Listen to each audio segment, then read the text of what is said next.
We haven't had a lot of rugby on the show over the course of the last week or so. Obviously, we haven't really been here. So an unusual Friday night slot for Alan Quinlan as opposed to your usual Friday morning. Quinny, how are you? I'm very good, Mick. Now, and yourself? Not too bad. Hope the Christmas treated you well. I was very good, yeah. Yeah, over in a flash, though. Very, very quick. Absolutely, yeah. Back to real life now on Tuesday. How will we ever manage? I know. But back to reality. Yeah, for some people, routine is important. Though it'll be like next Tuesday could be like their Christmas. Come here. I don't know if you got a chance to see it, and you may not have, and we'll get into all of the provinces in a few minutes. But the Tackling the All Blacks documentary that was on RT last night, very interesting. I thought in some parts. I mean, there's not a huge amount new that we're going to learn from something like this. These things are so well covered in the moment. You're a big part of it in your commentary, of course, in the footage. What I just found most interesting, and again, if you haven't seen it, this is something I think you'll be able to kind of talk on anyway, is the relationship that Andy Farrell has with the players. Again, it's not new news, but it's interesting to see it in documentary form. It's almost the anti-Joe Schmidt, and it's been designed like that almost by Andy Farrell. You know, even that they call him Faz, and when they're talking about him and to him, and everything just seems to be about a happy together group. All the coaching, everything like that, that's obviously he's doing a fantastic job with, and there was loads of examples of it. It's almost secondary to the fact that this is a group where the leaders are seen as much on the pitch as they are in the dugout. Yeah, that's an interesting point, and I do get. I sometimes I'm a little bit frustrated when when that kind of comes across that the Joe Schmidt era was a lot more ruthless and less forgiving, if you like. They're different coaches, and different coaches adopt different approaches. You know. Joe had incredible success. Obviously, he never coached me. It's well known and documented that he was pretty strict. Players were nervous, I think. He put a lot of pressure on people. There was a lot of accountability in everything they did on the field, off the field, and it worked. Yeah. It worked up to a point that, unfortunately, I think for Joe in the end, 2019, I think it was probably a collective thing that wasn't spotted and wasn't picked up as regards changing the way they play a little bit and understand and being I suppose getting caught a little bit by particularly England, and they showed a bit of vulnerability to Ireland's game, maybe with it being pretty ruthless and efficient, and the kicking game was so good. Breakdown, all that kind of stuff, these set plays that Joe would come up with, and they were incredibly effective. So he had wonderful success with Ireland, did a magnificent job, and I really felt sorry for him in 2019, particularly to end like that. But different coaches, and I've had so many different coaches in my career. Some are a little bit stricter than others. It's the same as players. Not everybody in the dressing room is the same. Some are more relaxed in their approach. Ultimately, it's what you do out in the field is important, I think, as a group. And when you're winning as a group, and when Joe was winning, people were lauding that success. And I think a lot of the players liked it. Some players in the fringes didn't, because they were picked out and, picked up on certain things. But it's a different personality. And Andy Farrell is a little bit different. He's more relaxed, and he's taking that approach.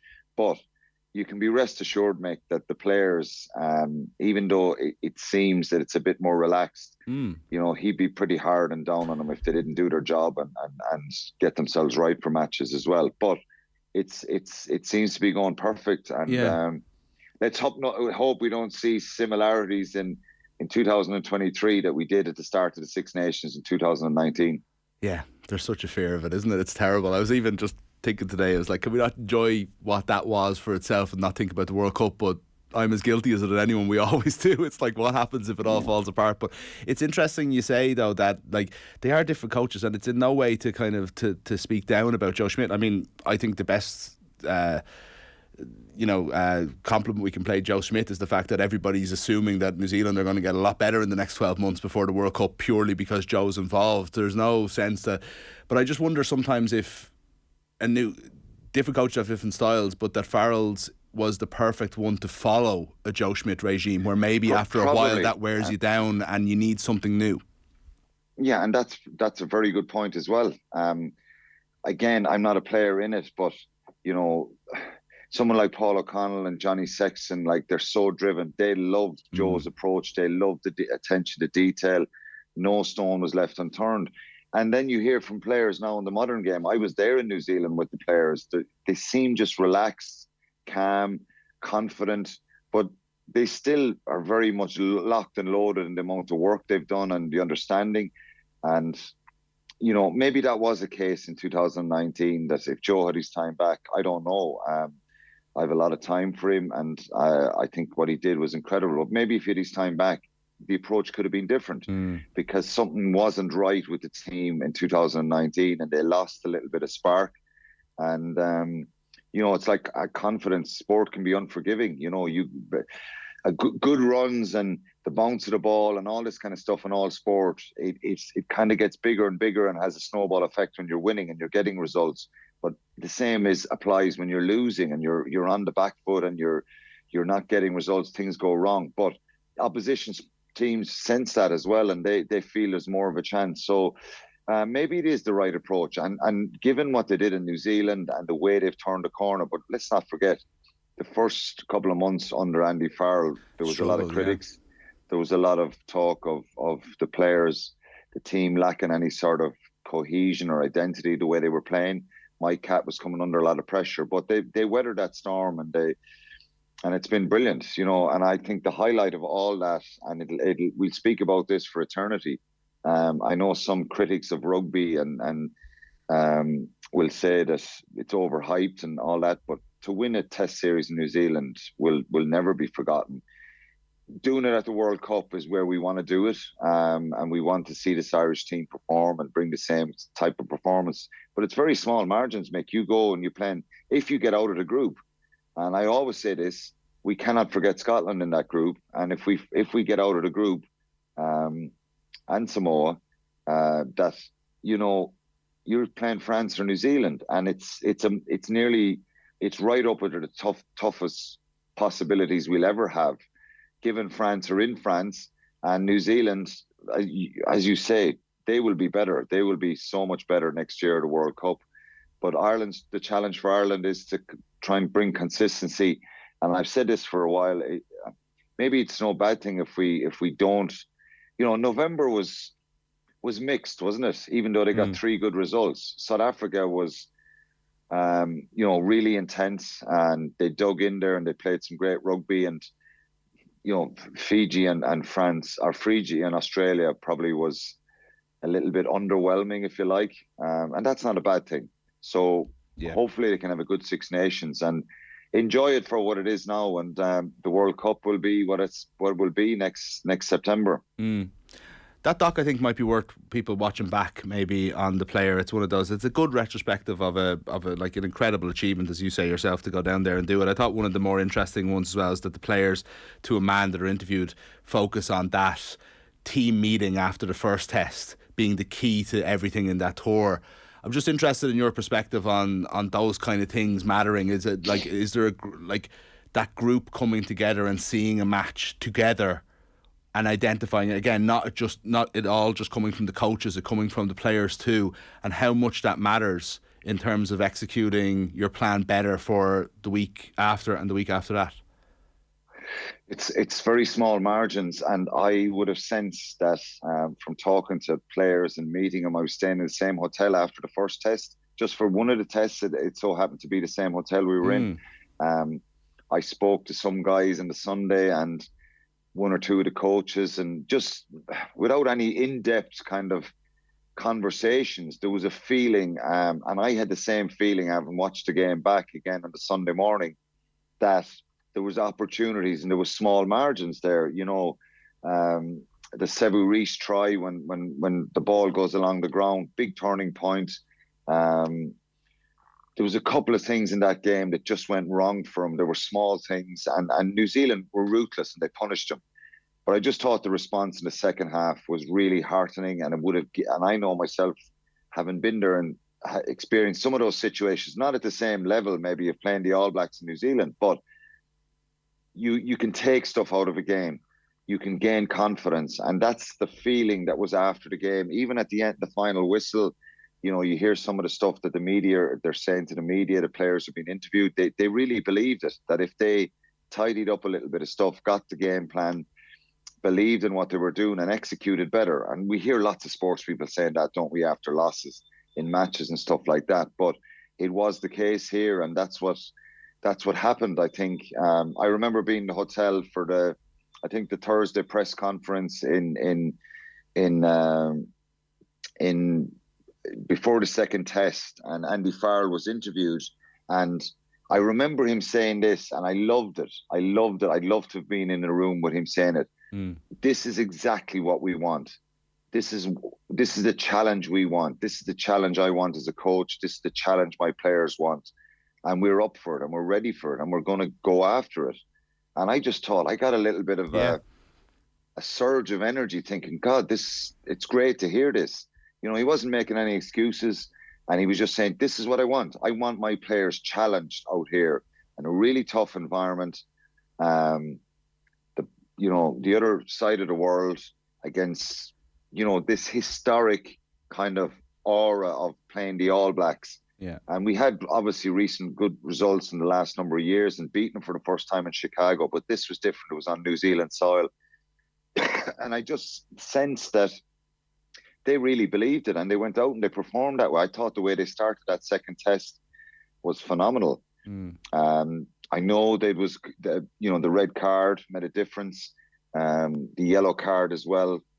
And at one stage, New Zealand were down to 13 men, but I just thought the response then after half time, New Zealand scored just before half time. You want, oh God, you know, Ireland didn't get the scores when New Zealand were down to 13 men. So their mentality was really strong, and that comes from the coaches, obvious't from players and great leaders as well. But it was driven by him, and I sensed that at that kind of press briefing on the Thursday before the second test. And surprisingly, I think I say that respectfully, you know, for them to go on and bring the same kind of energy and surge and performance in that.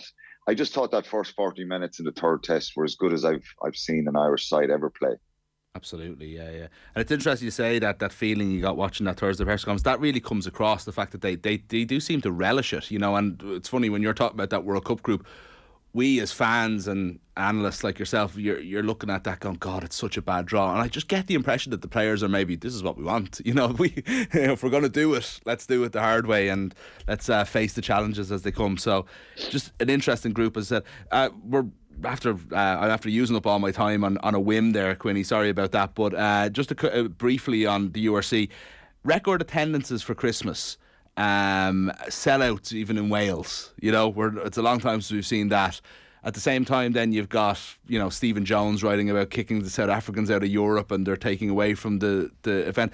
It does seem to go against what we're seeing on the ground, is that there does seem to be a bit of a renewed, I don't know if it's interest or a renewed kind of competitiveness in the URC. That's, I don't know, I feel like this Christmas felt like it became a little bit more visible to the casual viewer that this is a little bit more for real. It is, and I think it's the URC is definitely more competitive with the South African teams in. I think everyone has improved right across the board, and there is more interest in it. I think there's a real intrigue, and they've made it intriguing now, the South Africans, the physicality they bring. I'm still a little bit undecided about the South Africans in Europe, which is, you know, when you're calling it a European Cup, it's the Champions Cup really, but it's a European Cup essentially. And I'm a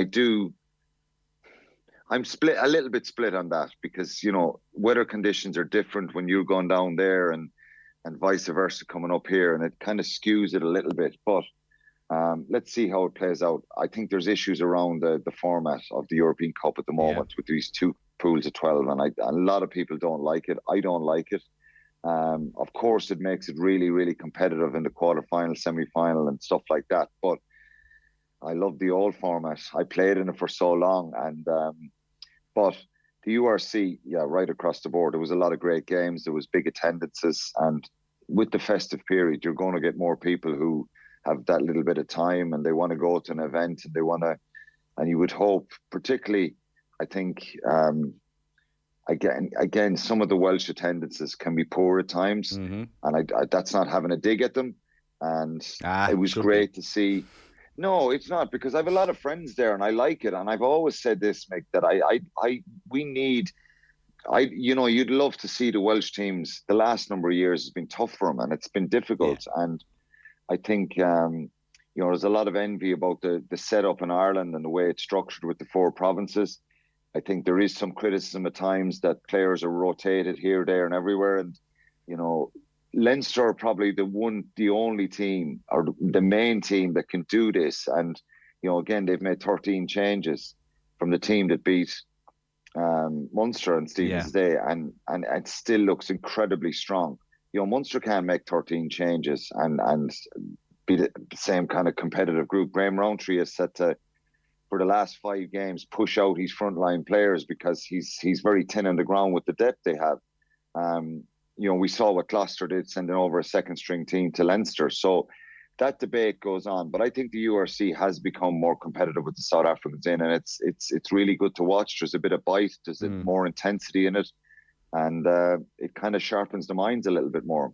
Yeah, and a bit more jeopardy as well. I mean, like, you were looking at Munster fighting for their lives at the moment for a place in Europe. The 2 games that were played, and obviously this can lead on to this week's games, which are obviously Munster Ulster and Leinster Connacht, but they're both on Sunday, by the way. The both games were close. It was Connacht 20, Ulster 22, Munster 19, Leinster 20, obviously, to the point of a more competitive URC. All 4 teams putting out strong. A lot of changes, as I said, from Leinster, but it wasn't the first team and a second team. They've kind of mixed it up a little bit, and obviously to a lesser extent, the other provinces can do the same thing. They can't make as many changes, but again, putting out kind of consistently strong teams. Thankfully, we're kind of seemingly past the Christmas period of the home team plays the first team, the away team plays the second team, and we just take 1 win each and move on. Because that was really, there's something class about Thomond Park on Stephen's Day, and that was kind of gone for a few years, wasn't it? It was gone for a few years, and it was frustrating. I think even back when I played, there was still a bit of rotation, and it happened, but you still had 10 to 11 internationals kind of starting it, 4 or 5 maybe who wouldn't be starting internationals and or in the international squad. Having the frontliners, Munster, Leinster, I think, with everybody fit and available, was incredibly big. It always has been. And on a number of occasions in the last 7 or 8 years, we've seen weakened teams picked. But it doesn't really matter now, because Leinster can make those changes and still win the fixture. It's 2018, December 2018, since Munster last won that fixture. So it's working perfectly fine for Leinster. But from a fan's perspective, you want to see. But I think the perception has changed, because if Leinster make, as I said, they make 13 changes for Connacht, and it still looks an incredibly strong side. They have so many international players now, so many players in the Irish squad, that they can make those rotations and pick 6 or 7 internationals and 8 or 9 other guys who are quality players as well, and they produce a performance and they can get the job done. So their strength and depth is the envy of a lot of teams. It makes it so much better to watch, doesn't it? Because if you look at the players, like if you see like Liam Turner, Rob Russell, these guys playing in the back line for Leinster, you immediately think it's going to be with Ross Byrne and, but this is with Gibson Park and Sexton, and straight away you're thinking we'll actually see what these guys are really about now, as opposed to just seeing their URC cameos in the off weeks, which is what we've seen in the past. And you get a lot out of the players then, and I've always believed this. If you're bringing in a couple of young players, it's great to give them the opportunity with a lot of experience and quality around them, a mix and match scenario. Exactly. There has to be changes, and the kind of player welfare right across the board. And the criticism sometimes comes from across the water, but they make a lot of changes too in their squads, and they rotate their squads. They do it. So it does happen across the board, but Leinster can do that. And Liam Turner and Rob Russell, they're 2 guys you mentioned. They've proven themselves that they're quality players. Jamie Osborne on Monday night was outstanding at 12, beside Gary Ringrose. So it's working. It works for them. And to filter in some young players like that and give them an opportunity of that big day, and particularly when you have enough quality around them, is really important. The Munster-Ulster game I think it's a must-win for Munster, really. I think Ulster, they probably weren't great against Connacht, but got the job done. But from Munster's point of view, the reaction was it was such a dichotomy in the reaction from Munster fans that I saw after the game on Monday. It was the look at how they're living with Leinster versus how could you not get the job done when you're in that position. Which side would you fall down on? Or it's probably something in between. Somewhere in the middle. Yeah. I think, look, at the end of the day, and I do the podcast every week with Niamh Briggs, the Red 78, and I thought we analysed the team, and we have done since the start of the season, and there's certain parts of me thinks it's a kind of it's a sad state of affairs in some ways, that this is where we're at. Yeah. But we have to deal in reality, and it's like mistakes and things that happen in your life. Looking too far back and saying, well, this shouldn't have happened, or it shouldn't have happened this way, whatever.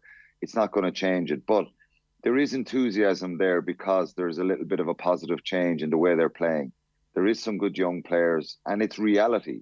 So Munster being one of these European giants for so long, it's not the case now. I think there's great history attached with the jersey, and it's a big club, but it's a long time since they won a trophy, and the reality at the moment is not a great reality, but it's a positive scenario when you see the ambition, and they're trying to stick to what they need more depth, they need more quality, and they need to build a bigger squad of quality players right across the board. And that's the ideal scenario for every coach at that level. But they didn't get the job done, and there were certain things in the game that they could have controlled better. But I was probably enthused by the fight and the energy and the aggression they showed and the work rate and all that kind of stuff. And that's kind of a basic template for putting on a Munster jersey. So I think they're showing a lot of fight. The players are working their socks off. So it's hard to criticize them and say, well, they played poorly and they didn't do this and they didn't do that. They had some mistakes, but I think when they're giving it their all, and they're probably, are they getting the maximum out of themselves? No, because I think they can be better in their execution. But there's a bit of a buzz about what they're trying to do, and they are working incredibly hard. And I like that.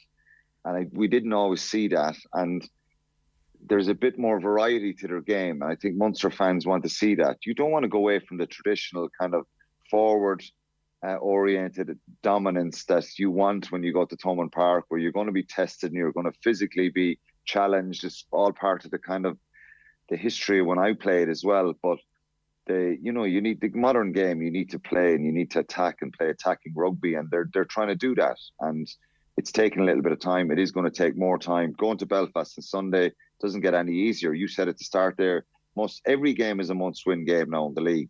They've 10 played, they've lost 6. Potentially, and on paper, they're probably losing 7 on Sunday if they believe it and allow it to happen. It's a very strong Ulster side. Yeah, not an easy place. Dan McFarlane won't have any pity on Munster. They're third in the league and in a much better place. But they've got to try and keep believing and doing what they need a little bit of luck too with some of the players to get them back. And they've had no luck obviously with RG Snyman. Fekitoa starts. They're their 2 marquee signings, and 2 of them are sitting in the stands for the last few weeks when a lot of these big games are going on. So they need to be smart with the recruitments and get that right for next season. And I think a lot of the younger players who've got exposure this year will learn from it. But going to Belfast is really difficult. Stockdale is back, James Hume, Robert Balakoon, McCluskey is in there, Billy Burns is back, Vermeulen back at number 8. So fair bit of power and experience there, and it's a tough task for them. But Munster, if they can go and take a chance or two, who knows? They won this fixture last year, and who knows? They might find a performance, and if they can stay in the game and even get ahead early on and get a good start up there, who knows? Yeah, 2 strong teams as you mentioned, and I like the look of the Munster back 5. Yeah, really, it's a Munster side, even though they've made 6 changes. It looks I was happy when I saw the side, and I said that team has a chance, a good chance. And Patterson and Crowley is probably, a lot of fans will have been calling for that partnership in particular. So even from a neutral Irish rugby fans' point of view in particular, like that's one to watch, I think. Big time. Yeah, Sunday. Patterson is someone who's really impressed this year. I think he was outstanding down in Cork against South Africa. He has a real energy about his game. He's dangerous to defend against. And Jack Crowley has grown and grown, hasn't he? He's, there's a mistake or two in Jack Crowley, but he's still a young player, but he's a quality player. And I like that he's physical and abrasive. And we're going to see a lot of Jack Crowley and Paddy Patterson the next few years, I think. And it's a tough task for him. You've got to make good decisions, Mick, in games like this, particularly away from home. You've got to get your basics right. You've got to have a little bit of an edge with you. And one of those decisions can win or lose you the game. And your halfbacks are central to that. They're going to handle the ball 60, 70 times in the game, each of them. And they've got to minimise those errors and maybe come up with a little bit of magic. And if your halfbacks do that. And obviously Jack Crowley's got to control and play some territory as well. But, their forwards have got to deliver, because Ulster's maul has been outstanding this year, and they've got to really step up and take on that Ulster pack. Yeah, it's going to be fascinating. It's brilliant to have such interesting rugby at this time of year, again, as we talked about earlier. But yeah, Munster versus Ulster, 5:15 New Year's Day, followed straight, or Ulster versus Munster, I should say, and followed straight away by Leinster and Connacht. Quinny, thanks a million for joining us. Enjoy the rugby on Sunday. My pleasure. Talk to you soon. My pleasure, Mick. Happy New Year. And to you, mate. Thanks so much. Just a reminder as well that Rugby on Off the Ball is with Vodafone, main sponsor of the Irish rugby team. We all belong to the team of us.